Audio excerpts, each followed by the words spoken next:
apabila greenhouse kita ya, rumah plastik kita itu memang tinggi, itu eh, silakan aja dipelihara aja ya sampai ke atas. Nah, apabila kok sudah mentok, kita bisa lakukan topping istilahnya, supaya apabila akan mendekati ke atap, nah itu perlu kita topping juga. Nanti bisa diseleksi saja kira-kira di cabang keberapa, ke ruas berapa, nanti bisa dilakukan pemangkasan.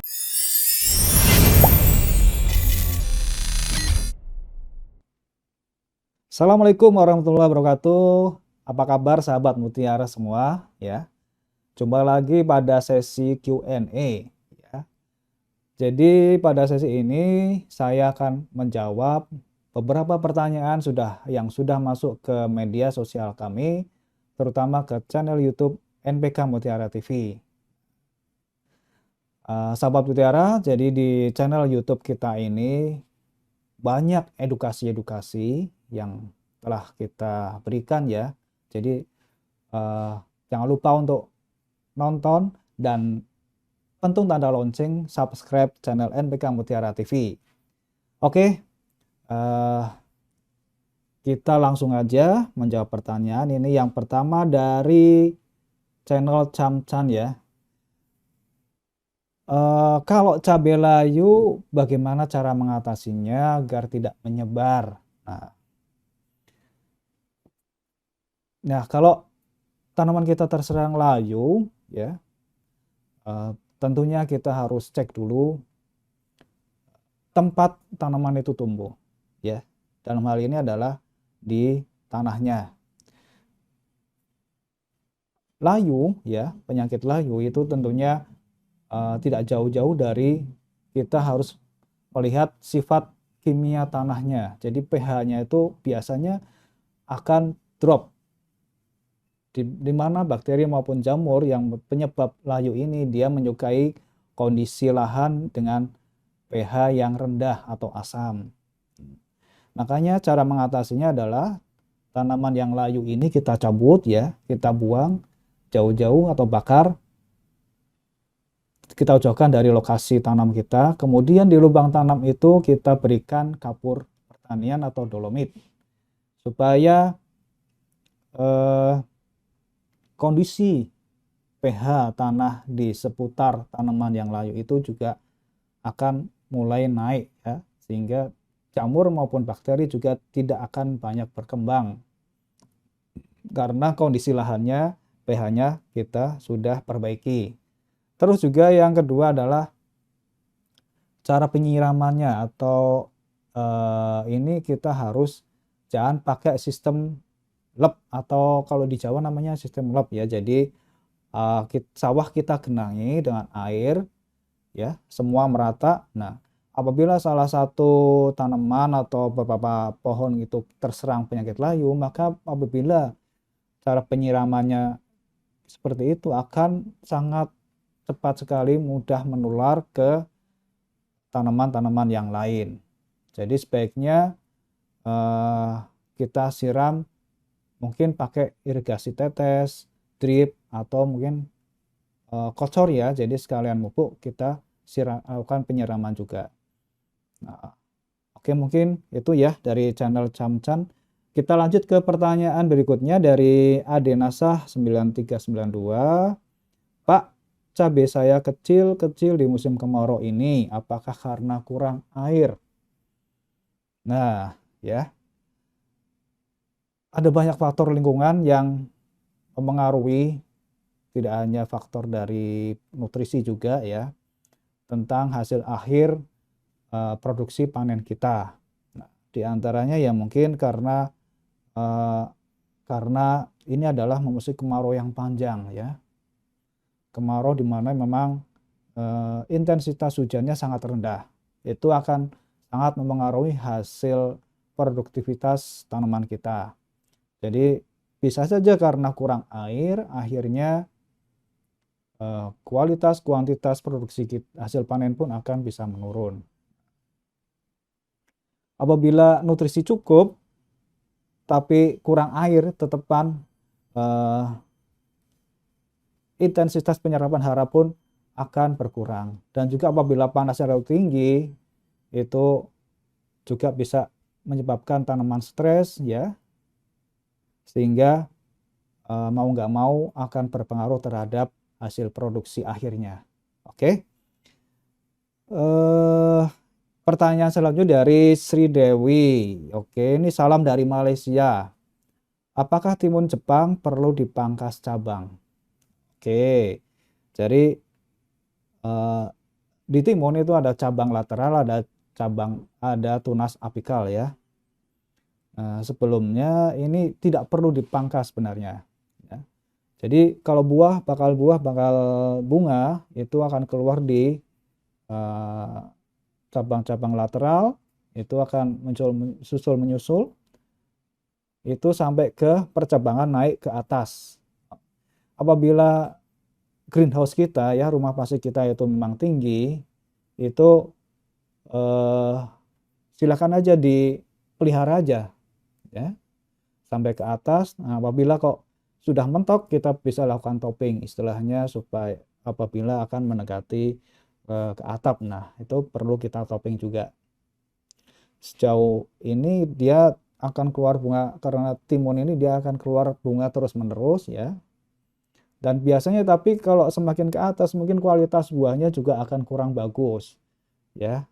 Jadi nanti bisa diseleksi saja, kira-kira di cabang keberapa, ke ruas berapa, nanti bisa dilakukan pemangkasan ya, supaya hasil produksinya juga akan tetap optimal. Demikian. Oke, selanjutnya dari Sarwani Wani ya, mau tanya, Pak, apakah pupuk kalsium nitrat aman digunakan saat musim hujan untuk cabai? Oke, jadi sebenarnya nggak ada masalah ya pupuk kalsium nitrat. Dalam hal ini mungkin kalau di kita itu ada Merauke Kalnit dan pupuk Karate Plus Boroni. Namun pada saat musim hujan itu kan curah hujan tinggi. Nah, unsur hara nitrat ini dia mudah tercuci atau leaching ya. Kalau intensitas hujannya tinggi, itu akan mudah terlarut hilang ke bawah air hujan. Caranya gimana supaya lebih efektif kita berikan? Mungkin bisa pakai sistem budaya dengan pakai mulsa, terus kemudian aplikasinya kita pakai kocor. Nah, ya. Jadi kita taruh pupuk itu yang sudah kita larutkan ke dalam lubang-lubang bedengan tanaman. Itu akan lebih efektif ya untuk tanaman kita, sehingga dengan adanya mulsa ini juga dia akan mengurangi intensitas pupuk-pupuk yang terlarut atau terbawa air hujan. Demikian. Selanjutnya dari Yoga Dharma 2965, untuk ini NPK Mutiara TV, bolehkah pupuk Karate Plus Boroni dicampur dengan pupuk NPK Grower dan pupuk KKB? Jawabannya adalah boleh Pak, silakan ya Pak Yoga, silakan dicampur, nggak ada masalah, karena itu kan di tanah ya. Aplikasi di tanah itu kan nanti beda apabila kita aplikasi seperti misal kita buat larutan pekatan untuk hidroponik, di mana konsentrasinya itu memang tinggi, sehingga di situ ada antagonisme hara, ada yang tidak kompatibel ya. Contohnya adalah pupuk yang mengandung kalsium, apabila dia ketemu sulfur dalam larutan yang pekat, maka itu bisa mengendap ya. Tapi kalau diaplikasikan ke tanah tidak masalah. Oke ya. Selanjutnya dari Muhammad Hamdan 8458. Oke. SSA Mopos dicampur NPK Mutiara 16. Apa boleh dicampur untuk padi dalam hal ini? Silakan Pak ya. Tidak masalah. Jadi pupuk NPK Mutiara 16 dicampur dengan pupuk SSA Mopos itu tidak masalah apabila dicampur dan diaplikasikan ke tanaman padi.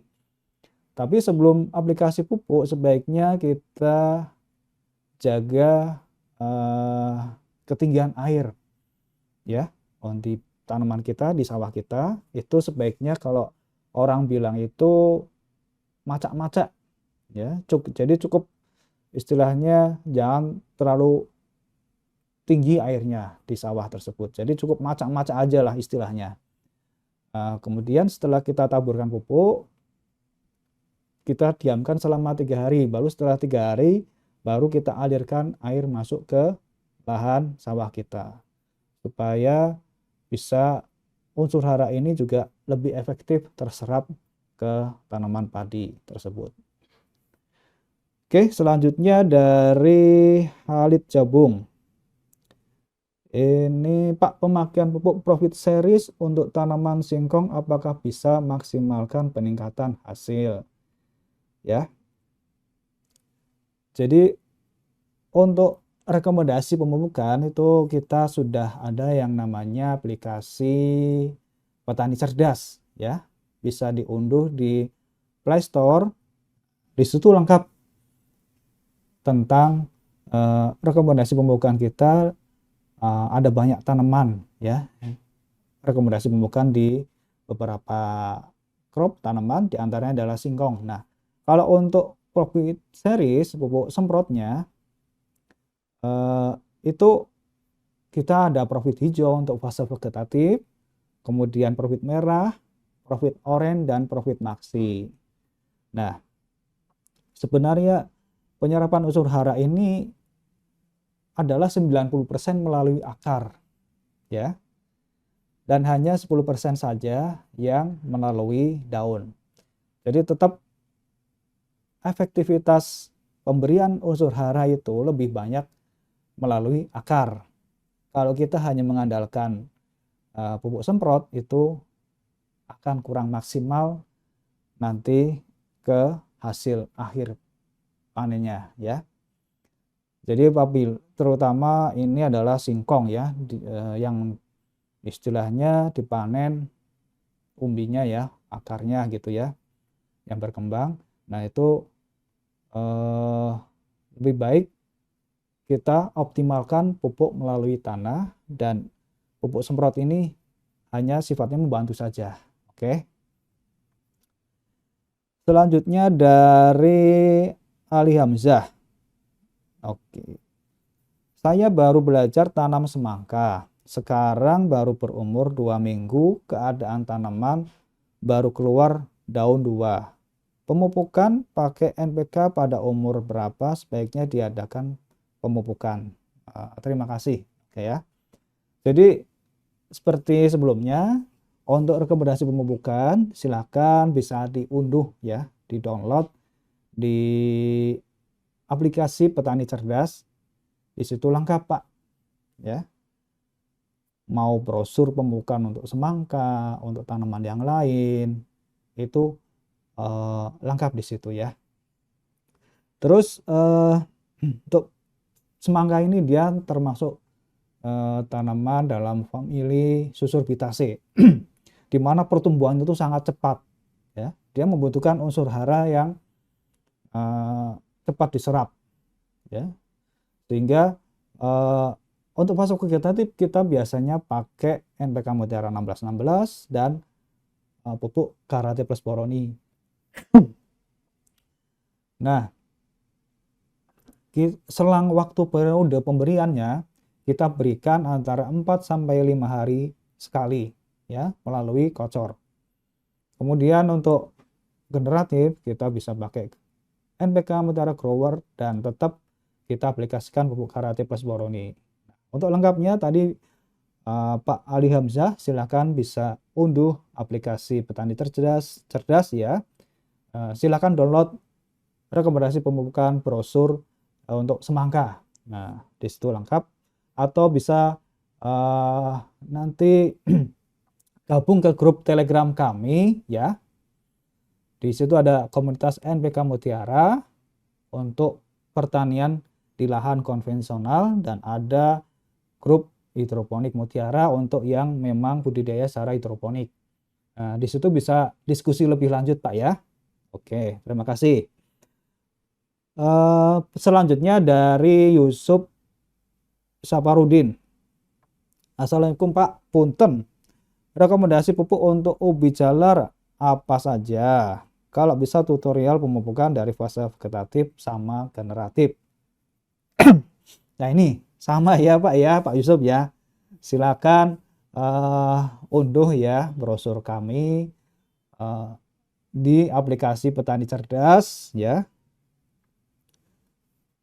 untuk ubi jalar. Situ sudah ada Pak ya. Dan jangan lupa untuk gabung ke grup Telegram kami ya. Nanti bisa berdiskusi lebih panjang lebar mengenai tanaman sahabat mutiara semua ya. Oke, lanjut ke pertanyaan selanjutnya dari Bayu S6674.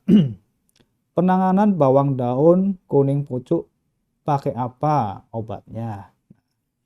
Nah ini juga agak rancu ya. Kuningnya seperti apa? Terus juga mungkin karena tidak bisa melihat gambar atau sejarahnya gimana, aplikasi apakah itu pupuknya, apakah itu pestisidanya, berapa dosisnya. Nah di sini mungkin kurang lengkap ya. Nanti Pak Bayu juga bisa gabung ke grup Telegram kami. Di situ nanti kirimkan, oh begini fotonya, yang kekurangan istilahnya yang pucuknya kok kuning. Nah, tapi coba saya jawab ya. Sebenarnya kalau daun pucuk, daun muda itu tidak jauh-jauh kalau dia dari nutrisi yang bermasalah itu adalah karena kurang kalsium atau kurang unsur hara mikro. Ya. Apabila kalsium dan unsur hara mikro ini kurang, dia akan terlihat gejalanya di daun yang muda atau daun yang pucuk. Karena sifat unsur hara ini, kalsium dan unsur hara mikro itu imobil atau tidak mudah bergerak di dalam tanaman. Ya. Nanti bisa coba aplikasikan Pak Bayu ini ya, pupuk kami, pupuk Merauke, Kalnit, itu 3 sendok per tangki, 15 liter, 17 liter, dimix dengan pupuk Merauke Vitoflex, 1 saset 2,5 gram. Ya, coba semprotkan ya. Kalau memang itu adalah karena kekurangan unsur hara, itu akan bisa pulih lah ya. Tapi kalau itu karena istilahnya kelebihan dosis penyemprotan insektisida, pestisida, itu akan memerlukan penanganan yang lain ya. Demikian sahabat mutiara ya untuk Q&A sesi kali ini. Jangan lupa gabung ke grup Telegram kami, ada komunitas NPK Mutiara, ada hidroponik Mutiara. Ya. Bisa berdiskusi lebih lanjut di situ, dan jangan lupa juga untuk mengunduh aplikasi Petani Cerdas ya. Di situ lengkap brosur pemupukan, brosur pupuknya, dan yang lain-lain. Tetap jaga kesehatan dan jangan lupa untuk terus mengikuti channel YouTube kita NPK Mutiara TV. Terima kasih, salam Mutiara.